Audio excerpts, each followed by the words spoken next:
Nobles frères et sœurs dans le Seigneur, à travers le monde entier, demeurons bénis au nom de Jésus-Christ, c'est venant. Toujours avec Dieu m'ont posé sur le cœur que j'aimerais effectuer avec vous le partage de la parole de Dieu sur un sujet tellement fondamental et très important. Il s'agit de quoi? Il s'agit de la foi. Ah oui, la vraie foi. Qu'est-ce que la foi? Existe-t-il des types de foi? Si oui, lesquels? Comment être efficace et perspicace dans la foi? Que nous enseigne la parole de Dieu sur la foi? Si vous voulez tout découvrir sur la foi, alors suivons la suite. Parce qu'aujourd'hui, nous allons tout vous révéler sur la foi, conformément à la parole de Dieu. Amen. Bien aimé, la première des choses à noter, c'est que dans la Bible, le mot foi est utilisé dans des contextes différents, avec des définitions différentes et des caractéristiques tout à fait différentes, à ne pas confondre. Il y en a dans la Bible, ce qui nous renvoie à trois types de foi, trois formes de foi. Et chaque type, chaque forme de foi a ses caractéristiques, sa définition, à ne pas confondre avec les autres. Donc, il y a dans la Bible, de manière résumée, il y a trois types, trois formes de foi, avec chacune ses caractéristiques, à ne pas confondre les trois, parce qu'elles sont tout à fait différentes. Ce n'est pas moi qui le dis, c'est la Bible qui le démontre. Nous allons le prouver clairement et simplement. Amen. Nous commençons d'abord par vous lister les trois types de foi. La première forme de foi, c'est la foi des anciens. Tous ceux qui sont dans l'Ancien Testament, ils avaient leur foi. Ça s'appelle la foi des anciens, qui avait leurs caractéristiques. Nous allons prouver cela. Deuxième type de foi, c'était la foi personnelle, individuelle, que chacun se formait dans son propre cœur par rapport aux situations, à la décantation des situations, par rapport à la solution à leurs problèmes. C'est ce qui se passait quand ils étaient sur la terre. Et la foi des saints, troisième forme de foi, la foi des saints, la foi des élus de Dieu. Ça, c'est une autre dimension de foi. C'est la foi par excellence. Il ne faut pas confondre les trois formes de foi, les trois types de foi. Est-ce que c'est très clair? Cette foi des élus-là n'était pas encore sur la terre tant que Christ n'était pas encore descendu. Et tant que Christ n'était pas ressuscité d'entre les morts, cette foi n'était pas accessible. Nous allons y revenir tout à l'heure. Amen. Commençons avec la première forme de foi, qui est la foi des anciens. Hébreux 11. Vous allez lire tout le chapitre, mais nous allons lire du verset 1 au verset 2 d'abord. Or, la foi est une ferme assurance des choses qu'on espère, une démonstration de celles qu'on ne voit pas. Waouh! Pour l'avoir possédée, les anciens, vous avez vu comment c'est écrit? Les anciens ont obtenu un témoignage favorable, montrant que c'était les anciens qui avaient la foi. Quand on parle des anciens, on parle de tout ce qui était dans l'Ancien Testament. Amen. Vous savez, cette foi était fondée sur les promesses de Dieu qui ne s'étaient pas encore accomplies en leur temps, mais qui devaient s'accomplir dans la suite des temps par Christ. Cette foi était une ferme assurance des choses qu'ils espéraient. Le mot espérer renvoie à ce qui doit arriver dans la suite des temps. C'est ça le mot espérer. Quand on dit que j'espère, ça veut dire que c'est quelque chose que tu attends la suite des temps, dans l'avenir. Donc leur foi était une ferme assurance des choses qu'ils espéraient en ce temps-là. Qu'on espère. N'est-ce pas? Paul a dit clairement que si quelque chose est arrivé, peut-on encore l'espérer? Peut-on l'espérer? Si la chose est là, peut-on l'espérer? Mais si la chose n'est pas là, nous attendons avec foi. Donc ces gens-là espéraient à ce qui devait arriver à la suite des temps. Et ils démontraient des choses qu'ils ne voyaient pas encore. C'est ça la démonstration des choses qu'on ne voit pas. Donc ils démontraient cela. Des choses que, voilà pourquoi ils posaient les actes prophétiques. Ils posaient des actes qui étaient des préfigurations pour montrer qu'ils espéraient à l'arrivée du Messie. Amen. Maintenant, ce que les gens ignorent, c'est que tous ces anciens-là, d'Abraham, tous ces gens-là, ils sont tous morts sans avoir obtenu les choses promises. C'est écrit où? C'est écrit dans Hébreux 11, le verset 13. Je lis. C'est dans la foi qu'ils sont tous morts sans avoir obtenu les choses promises. Quelles sont ces choses? Le salut de l'âme, la vie éternelle, le royaume des cieux, qui devait venir par le Messie. Parce que tout cela attendait l'arrivée du Messie. Mais sont morts malheureusement, sans avoir obtenu les choses promises. Jésus le disait lui-même, que plusieurs anciens ont voulu voir ce que vous voyez, mais ils ne l'ont pas vu. Entendre ce que vous entendez, ils ne l'ont pas entendu. Mais ils espéraient, mais ils sont morts sans obtenir les choses promises. Mais ils les ont vus et salués de loin, reconnaissant qu'ils étaient étrangers et voyageurs sur la terre. Waouh! Voilà pourquoi on les appelle les pères. Parce qu'en ce temps-là, ces gens-là, ils espéraient ce qui devait arriver dans la suite du temps. Mais ils sont morts sans avoir obtenu les choses promises. Est-ce que vous connaissez même les choses promises dont il est question? C'est ça qui vient de vous dire là. Ils attendaient tous l'arrivée du Messie, qui devait venir avec le royaume des cieux. Je vous le prouve tout à l'heure. Amen. Avec la vie éternelle, le salut de l'âme, la justification, la rédemption, la sanctification. Ils attendaient tous cela. Parce que tous avaient péché, ils étaient privés tous de la gloire de Dieu. Ils attendaient tous l'arrivée de la gloire de Dieu par le Messie. Malheureusement, ils sont morts. Tous morts, tous, sans avoir obtenu les choses promises. Gloire à Dieu, quand Christ est venu, il est allé là-bas, dans le séjour des morts, pour aller leur prêcher l'évangile, afin que eux qui avaient espéré sur la terre, qui prennent aussi part à la foi des saints, à la gloire, ce qu'ils espéraient. Ils sont maintenant dans ça, ils ont expérimenté ça maintenant. Voilà, quand Christ est ressuscité, ils sont tous ressuscités ensemble avec eux. Amen, avec lui. Je dois d'abord vous prouver que, est-ce que vous savez, je le prouve tout à l'heure, est-ce que vous savez que Abraham et tous les gens dans l'Ancien Testament, la terre promise à Abraham et à toute sa postérité n'était pas Canaan. Canaan n'était qu'une préfiguration, l'ombre des choses à venir. La véritable patrie qu'ils attendaient, ce n'était pas Canaan, c'était la patrie céleste, le royaume des cieux. Quand Christ a dit repentez-vous, quand le royaume des cieux est proche, c'est ce que les anciens espéraient, attendaient. C'était ça, la démonstration de choses qu'on ne voit pas, des choses qu'ils espéraient. C'est ça qu'ils espéraient. Mais ils ne l'ont pas vu désormais. Ils ne l'ont pas vu. À leur temps, bien entendu. Je vais vous prouver tout à l'heure que la véritable terre promise, ce n'était pas Canaan. C'était le royaume des cieux. Je vais le prouver tout à l'heure. De deux, la postérité promise à Abraham n'était pas ni Isaac, ni les Juifs, ni les Hébreux. Non, non. Là-bas, ce n'était qu'une préfiguration. C'était l'ombre, c'était des représentations de la véritable postérité. Vous connaissez la véritable postérité qui était promise à Abraham? Galates 3,16 confirme que c'est Christ et tous ceux qui sont en Christ. Galates 3, le verset 16 et le verset 29.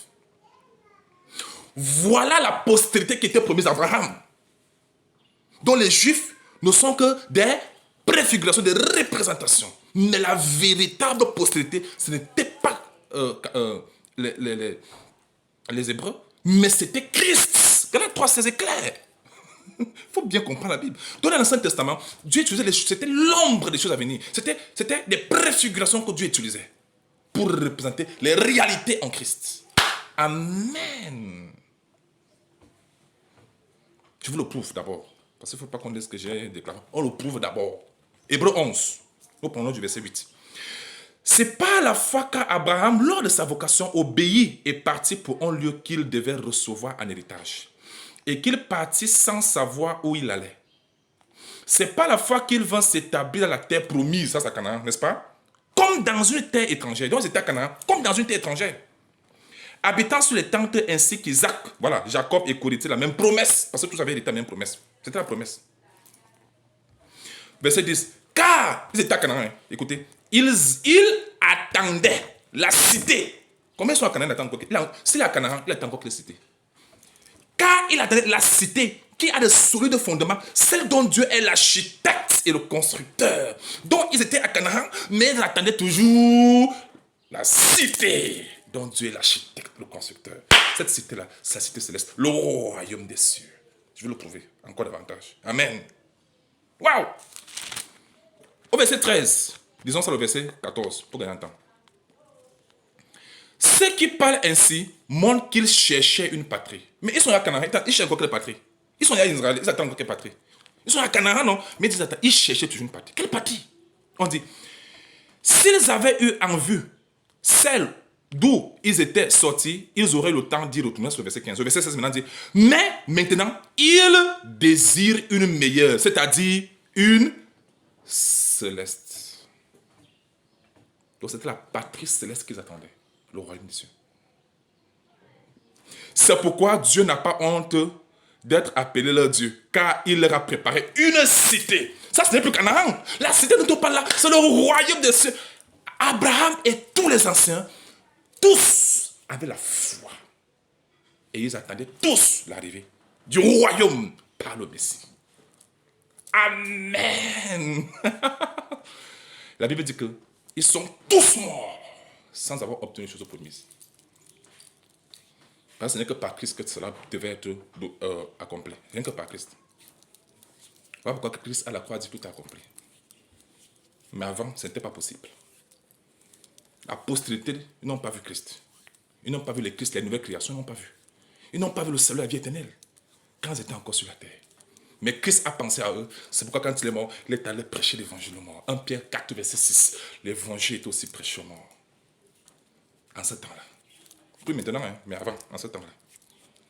Ça veut dire que tous ceux qui étaient venus avant Christ ont reçu la même opportunité que ceux qui étaient au temps de Christ, que toi et moi aujourd'hui. Amen. Ça veut dire que tous ceux qui meurent aujourd'hui sans Christ sont perdus à jamais. Mais bien aimés, la foi des anciens était bel et bien fondée sur les promesses. Voilà les promesses qu'ils n'ont pas vues. Ils n'ont pas vu la vie éternelle, ils n'ont pas vu le salut, ils n'ont pas vu le royaume de Dieu. La cité dont Dieu leur avait préparé, ils n'ont pas vu cela quand ils étaient encore sur la terre. Mais Christ est venu avec ça. Aïe, aïe, aïe, aïe, aïe, aïe, aïe, aïe. Amen. Ça, c'est la foi des anciens. Bien aimés, nous continuons avec la foi, deuxième type de foi, la deuxième forme de foi, elle s'appelle la foi individuelle. C'est-à-dire, ça c'était la foi que les gens développaient dans leur cœur par rapport à la solution à leurs problèmes. Ce n'était pas par rapport au salut de leurs âmes. Non, non, parce que ce n'était pas encore possible en ce temps-là. Donc, c'était par rapport aux situations qu'ils voulaient, les solutions à leurs problèmes. Décanter les situations. Comment le savoir? Prouvons-le. Quand Christ est venu sur la terre, en ce temps, la personne était encore née de Dieu, parce que ce n'était pas encore possible de naître de nouveau tant que Christ ne montait pas la croix et que Christ ne ressuscitait pas d'entre les morts. Personne ne pouvait naître de nouveau en ce temps-là. Impossible. Mais, de la petite idée qu'ils connaissaient de Jésus, ou bien la parole de Dieu, ils développaient les petites foi personnelles. Et Jésus disait toujours, quand il venait, les gens là venaient, pour les guérisons, les délivrances, qu'importe, les démons, il disait une chose, il disait, qu'il te soit fait selon ta foi. Le ta là, c'est l'adjectif possessif. Montrant que ça, c'est personnel vraiment. Selon ta foi. Va, ta foi t'a sauvé.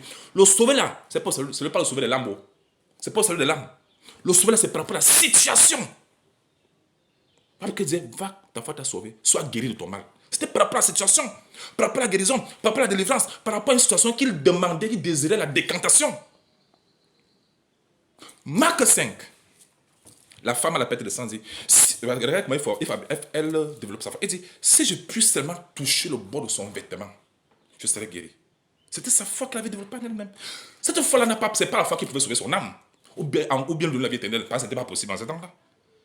Parce que la foi qui donne le ciel la vie éternelle, c'est la foi des saints que nous verrons tout à l'heure. Il ne faut pas confondre les foi là. Il ne faut pas les confondre. Dès qu'elle a touché le bord de son vêtement, pam, elle a reçu sa guérison. Jésus a dit, ta foi t'a sauvé. Le sauver là, c'est par rapport à la santé. Pas par rapport à la vie éternelle, mais par rapport à la santé. Voici la foi donc que les gens, qui est répandue aujourd'hui. Parce que les gens cherchent Dieu seulement par rapport à la situation de leurs problèmes. Ils veulent la santé, ils veulent la guérison, ils veulent le travail, ils veulent l'argent, ils veulent voyager, ils veulent le mariage. Quand tu as la foi par rapport à ça, il te sera fait selon ta foi. Il te sera fait selon ta foi. Mais ne confonds pas cette foi-là avec la foi des saints, qui est réservée uniquement aux élus de Dieu. On va voir ça tout à l'heure. Amen. Jésus comparait même les fois là. Il disait au centenaire, dans Matthieu 8, que même en Israël, je n'ai pas vu si grande foi. Or, sa foi là, c'était par rapport à la délivrance de son serviteur, qui était malade. Toujours par rapport aux solutions. Dans Matthieu 15, la femme cananéenne, elle avait sa fille qui était tourmentée par un démon. Jésus a dit qu'on ne donne pas le pain des enfants aux chiens. Elle a dit que même les chiens peuvent manger les miettes qui tombent à la table des enfants. Il a dit, mais femme, ta foi est grande. Il disait toujours ta foi. Pourquoi il ne disait pas que la foi des élus, ou la foi des anciens? Mais il appelait toujours ta foi, qui te soit fait selon ta foi. Mais bien aimé, si tu cherches la guérison, et que tu as la foi par rapport à la guérison, il te sera fait selon ta foi. Mais ne confonds pas cette foi-là avec la foi des élus. C'est clair? On vient voir ça tout à l'heure. Souvenez-vous des 10 lépreux qui étaient venus voir Jésus. Les 10 ont été guéris. Ils ont eu la foi pour être guéris. Ils ont été guéris. Leur foi les a guéris. Ils ont été guéris. Les 9 sont partis. Un est retourné. Rendons gloire à Dieu. Mais bien aimé, ça c'est une foi que chacun développait par rapport aux solutions à ses problèmes. C'est ce qui arrive aujourd'hui. Ça continue aujourd'hui. Mais ne confondez pas cette foi-là. Ce n'est pas parce que vous avez eu un travail, que vous avez prié, vous avez eu la foi et vous avez eu le travail, que ça veut dire que vous êtes enfant de Dieu. Ou bien vous êtes sauvé, vous avez la vie éternelle. Non, non, ne confondez pas les foi-là. La preuve en est qu'Abraham ne connaissait Jésus. N'est-ce pas? On espérait aussi qu'on va réussir, on avait la foi qu'on va réussir au régalement. On a réussi, non. N'est-ce pas? Dieu a permis qu'on réussisse, on a réussi, non. N'est-ce pas? On a rendu gloire à Dieu. Mais est-ce que ça veut donc dire qu'on était un enfant de Dieu? Non! Ça, c'est la foi personnelle. Que n'importe qui peut l'avoir. Cette fois-ci, n'importe qui peut l'avoir, enfant de Dieu ou pas. Bref, tout le monde peut avoir cette foi-là. Mais la situation sera décantée. Le problème sera résolu. Mais ça ne veut pas forcément dire qu'on est né de Dieu. La preuve en est que toutes ces personnes, la plupart de ces personnes qui ont reçu les guérisons de Jésus, étaient les premiers à leur régner à la croix. Y compris Simon-Pierre. Y compris Simon-Pierre. Y compris tous les disciples étaient partis. Ce n'est pas parce que quelqu'un a reçu la guérison de son problème, la solution de son problème, que ça veut dire qu'il est de Dieu. Une fois qu'il aura encore le problème, allez, il va partir. Il va abandonner. Il reviendra toujours. Il reviendra toujours. Ça c'est individuel. Tous ceux-là qui manifestaient des foi personnelles par rapport à cette situation, la plupart ont régné Jésus-Christ. Montrant que c'était vraiment une foi c'est comme une foi personnelle, c'est comme une foi égoïste. Parce que moi, je veux la solution de mon problème. Donc, je suis là. Si tu me demandes de prendre des jeunes, je suis prêt. Si tu me demandes de faire, je suis prêt. Parce que je veux la solution de mon problème. Quelqu'un qui est le malade, si tu as la foi pour. Il a la foi pour sa guérison. Dès qu'il a la guérison à son problème, pam! C'est ce qui arrive à plusieurs personnes. Mais ne confondez pas ces foi personnelles, ces petites foi personnelles-là, avec la foi des élus de Dieu qui ne se trouvent qu'en Jésus-Christ. C'est pourquoi j'aimerais donc introduire directement la troisième forme de foi. Ça s'appelle la foi des saints. Je vous ressors d'abord les caractéristiques et puis je vous prouve cela bibliquement avec des versets bibliques pour vous aider à mieux comprendre. La foi des élus n'était pas encore sur la terre jusqu'à ce que Christ vienne sur la terre. Je vais le prouver, ne vous inquiétez pas. Je fais d'abord les déclarations et puis je vous prouve avec des versets bibliques. Cette foi ne repose pas sur la promesse de Dieu. Sur les promesses de Dieu. Non! C'est une foi qui repose sur l'accomplissement des promesses de Dieu. Il y a cela 2000 ans. Voilà la foi des saints. La foi des anciens reposait sur les promesses de Dieu. La foi des élus de Dieu repose sur l'accomplissement des promesses de Dieu. Amen! On ne pas confondre les deux. Voilà pourquoi Dieu demande aux élus de rendre grâce en toutes choses. Car c'est à votre égard la volonté de Dieu en Jésus-Christ. Dans l'Ancien Testament, ce n'était pas possible. Et ils priaient ça, ils voulaient ça, ils attendaient, ils plairaient Dieu par rapport à ça, ils criaient, ils se lamentaient par rapport, ils voulaient que ça arrive. Mais en Christ, c'est différent. Parce qu'il faut savoir que la condition de vie avant la croix, et la condition de vie après la croix, c'est deux alliances différentes, deux vies différentes. La croix a tout changé. Pour ceux qui croyaient. La prédication de la croix est une folie pour ceux qui pèsent, mais pour nous, c'est une puissance de Dieu. C'est le salut pour ceux qui croient. Amen.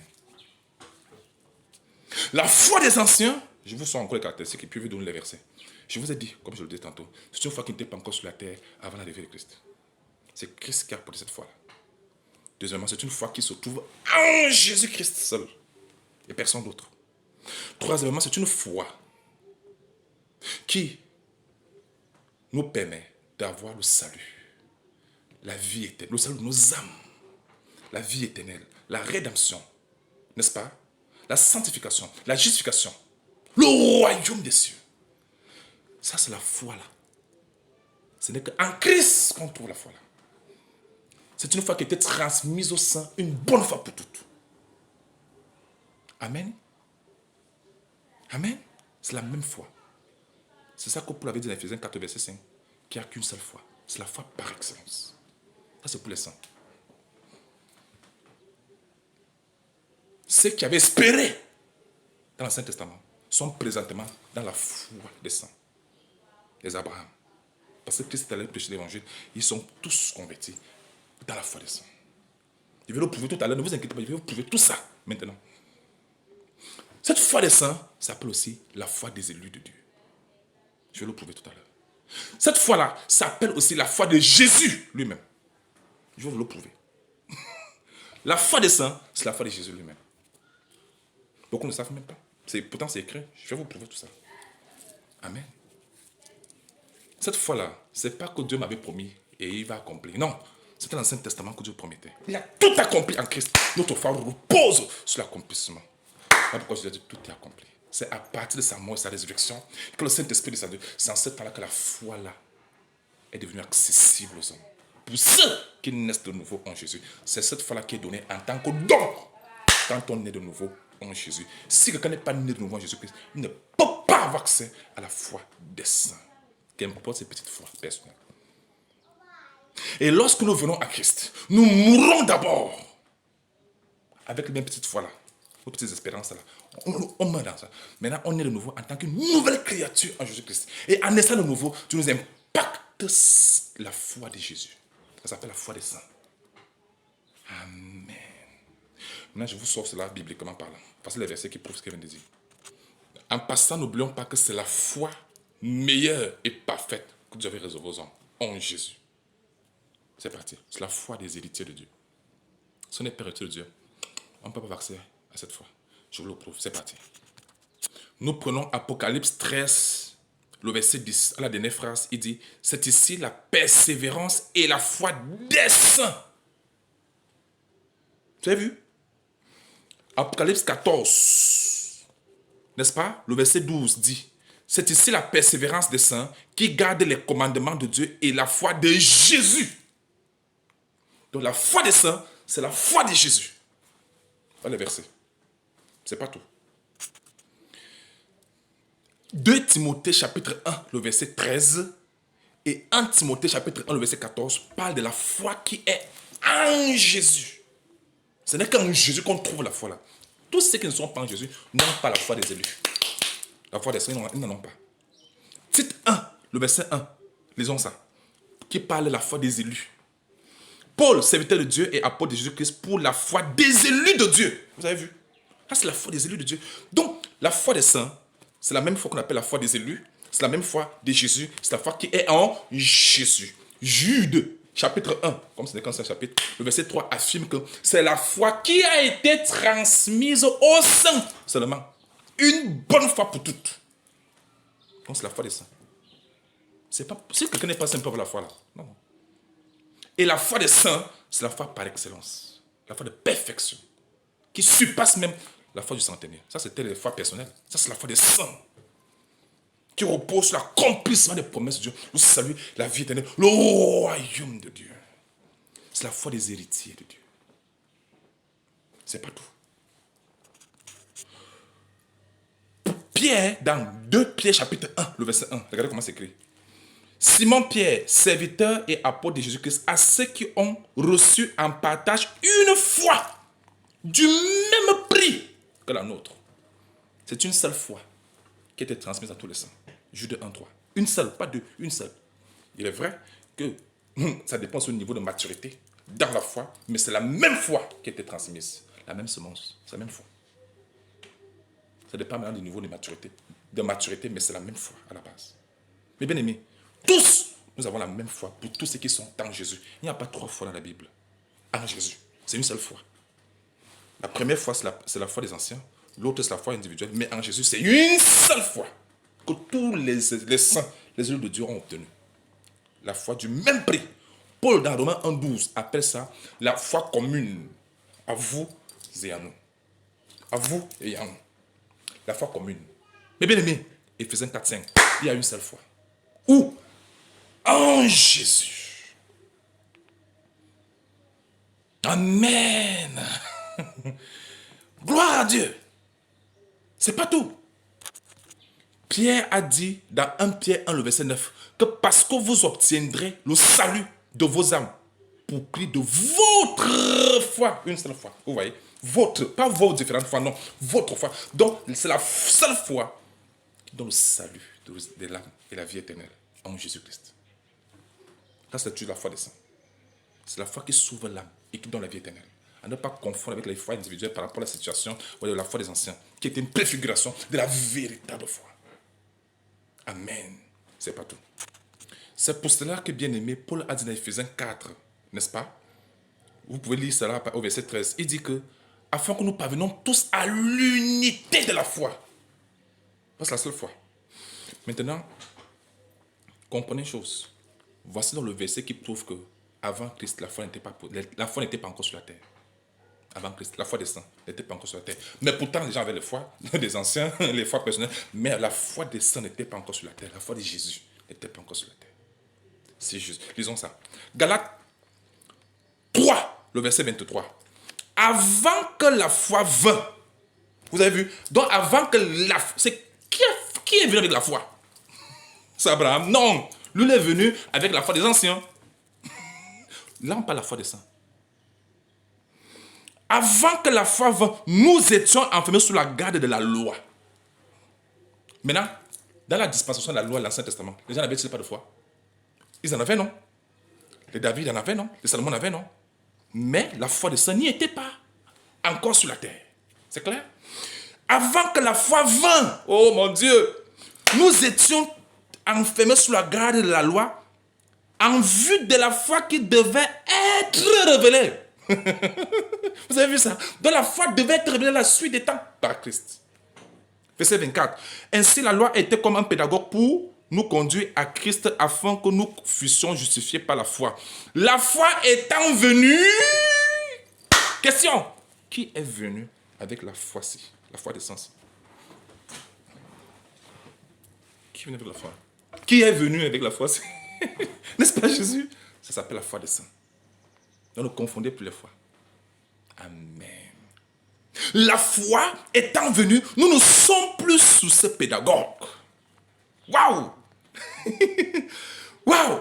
Et il dit maintenant que, car vous êtes tous fils de Dieu, par la foi en Jésus-Christ. Waouh! Waouh! C'est fort! La véritable foi qui sauve, qui donne la vie éternelle, qui sauve l'âme, qui donne la vie éternelle, le royaume de Dieu, qui nous permet d'être assis dans le lieu céleste en Jésus-Christ, qui change la donne à jamais. C'est la foi par excellence, ça s'appelle la foi des saints, la foi des élus de Dieu, qui est la foi de Jésus. Dans Hébreux 11, les gens ne se rendent pas compte que dans Hébreux 11, c'était un exposé que Paul était en train de décrire. Et il parle des anciens. Et à la fin, il a fait une déclaration forte. Regardez ce qu'il dit. Après avoir listé les noms de tous les gens de l'Ancien Testament, maintenant pour nous, au verset 39 à 40, qu'est-ce qu'il dit? Tout cela, les gens de l'Ancien Testament, à la foi desquels il a été rendu témoignage, n'ont pas obtenu ce qui leur a été promis.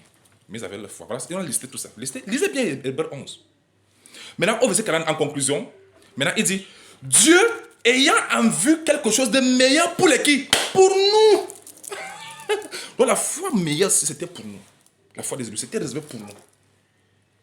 Il dit en vue de la foi qui était réservée, qui devait être révélée, que tu avais préparé, qui devait être révélée. Il dit Dieu ayant en vue quelque chose de meilleur pour nous. Ce n'est plus la foi des anciens, mais c'est quelque chose de meilleur pour nous. Il dit afin qu'ils ne parviennent pas sans nous à la perfection. Voilà pourquoi Christ est allé dans le séjour des morts, pour aller rapporter l'évangile, afin que vous pouvez cette information, tous ceux qui étaient dans l'Ancien Testament étaient descendus dans ce séjour des morts, au sein d'Abraham, pour ceux qui croyaient, n'est-ce pas? Et quand Christ est allé apporter l'évangile, ils sont tous quittés de la foi qu'ils espéraient pour entrer dans la foi des saints. Présentement, Abraham est dans la foi des saints.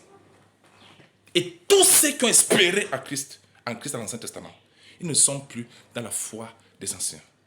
Ils sont dans la foi des saints, des élus de Dieu, qui est la foi de Christ lui-même. Amen. Abraham, voilà pourquoi Jésus a dit d'abord que quand le Fils de l'homme viendra, trouvera-t-il pas les foi, mais la foi sur la terre. La foi dont il parlait, c'était sa foi. La foi des élus. C'est ça que Jésus-Christ parlait. Trouvera-t-il encore la foi sur la terre? Luc 18, verset 8. Quelle foi as-tu? La foi des religions? Ah, ça c'est la perdition. La foi de quoi? La foi, j'aime ma petite foi. Ta foi ne peut pas sauver ton âme. Il faut laisser l'autre là. Il faut accéder à la foi des élus. Seul, c'est que comment est-ce qu'on accède à la foi des élus? C'est qu'on est de nouveau en Jésus. Parce que quand on vient à Christ, on meurt d'abord avec nos petites foi. Maintenant, entraîner à la foi des élus. La même foi qui te donnait en partage aux apôtres. Si nous avons été édifiés sur le fondement des apôtres, selon Éphésiens 2, verset 20, nous devons aussi avoir la foi du même prix que eux. La foi commune. Rassurez-vous que la foi que vous avez, c'est la même foi que les apôtres avaient. Et c'est la même foi de Christ. Si c'est contraire, ça veut dire que vous êtes complètement dans l'erreur. Il faut revenir sur le droit chemin. Amen. À tous ceux qui ont fait des limites sur les foi par rapport aux situations de leur vie, attention. Vos situations peuvent être décantées. Vous pouvez devenir ministre, grand président, grand milliardaire. Mais ça ne veut pas dire que vos âmes sont sauvées. Pour avoir accès, pour le salut de vos âmes, il faut la foi des saints. C'est la foi des saints. C'est pas tout. Amen. Prenons 1 Corinthiens. Ah, j'aime le passage ici. J'aime beaucoup 1 Corinthiens, n'est-ce pas? Chapitre 15. Lisons le verset 14 et 17. Le verset ci va prouver que cette foi n'était pas accessible tant que Christ n'était pas encore ressuscité entre les morts. Verset 4. Mais c'est normal, non? Comment Christ peut-il vivre en nous? Si j'ai vu, c'est plus moi qui vis, Galates 2:20. C'est Christ qui vit en moi. Mais comment Christ peut-il vivre en moi? Moi, je suis moi, mais Christ vit en moi. Et la foi là soit une foi différente. C'est toujours Christ qui est là. Tout doit être Christ. 1 Corinthiens 15, verset 14. Et si Christ n'est pas ressuscité, notre prédication est donc vaine. Et votre foi aussi est vaine. Votre foi, donc c'est la même foi, commune pour tous les saints, est vaine. Montrant que c'est la résurrection de Jésus-Christ qui donne accès à la foi des saints. Amen. Le verset 17 confirme encore la même chose. Et si Christ n'est pas ressuscité, votre foi est vaine. Quand il dit votre foi, il ne parle pas de la foi personnelle, la foi commune en Christ. Il dit vous êtes encore dans le péché. Question, quand les gens étaient dans le péché, n'avaient-ils pas de foi? Ils en avaient la foi. Quelle foi? La foi qui espérait, la foi des anciens qui espéraient, la foi individuelle par rapport aux situations, mais ils ne pouvaient pas avoir que c'est la foi des saints. C'est pourquoi on parle de la foi vaine. Quelle est la foi qui est vaine ici là? C'est la foi des élus. Si Christ ne ressuscitait pas d'entre les morts. Donc, c'est la résurrection de Christ d'entre les morts qui nous a donné accès à la foi de Christ. Parce que c'est plus nous qui vivons, c'est Christ qui vit en nous. Et Christ vit en nous avec sa foi. Amen. C'est à nous de grandir dans la foi. Comment? Par la parole de Christ. Romains 10, 17. La foi vient de ce qu'on entend vient de la parole de Christ. C'est la parole de Christ qui bâtit, qui nous permet de nous développer dans la foi, qui est en Jésus et non dans les religions. Ne pas confondre les deux. Est-ce que c'est très clair? Alors, question les bien-aimés. Combien aujourd'hui se trompent pensant avoir la foi des élus alors qu'ils n'ont que la foi personnelle, ou bien ils sont encore dans la foi des anciens? Or, les anciens n'y sont même plus, ils sont déjà dans la foi des saints. Combien aujourd'hui se trompent, pensent être dans la foi, ou bien pensent avoir la foi, alors c'est la foi des religions, c'est la foi individuelle, ce n'est pas la foi des élus de Dieu qui se trouvent en Jésus. Combien se trompent? Quelle foi as-tu? Est-ce que tu comprends la différence? Mais maintenant, j'espère que tout est clair pour toi. Amen. Conclusion. La foi de Christ nous permet donc de révéler le caractère de Christ, la vie de Christ, la pensée de Christ. Nous avons la pensée de Christ. Amen. Nous révélons Christ. Parce que c'est lui qui vit en nous. Amen. S'il n'y a pas la foi de Christ, on ne peut pas faire les choses de Christ. On ne peut pas révéler le caractère de Christ. On ne peut pas opérer comme Christ opérait. Parce que la foi que nous avons est tout à fait différente. Mais ceux qui sont nés de Dieu ont la foi de Christ. Il faut qu'ils grandissent maintenant dans la foi de Christ afin de pouvoir faire des choses des personnes matures. Car Galates 4, verset 1 déclare, aussi longtemps qu'un héritier demeure enfant, il n'est différent d'un esclave, quoi qu'il soit le maître de tout. À tous ceux qui sont en Christ à travers le monde, arrangez-vous de pouvoir vous développer dans le Seigneur et dans la foi, avec la bonne parole de Christ. Amen. Toutes vos questions et préoccupations sont les bienvenues. Amen.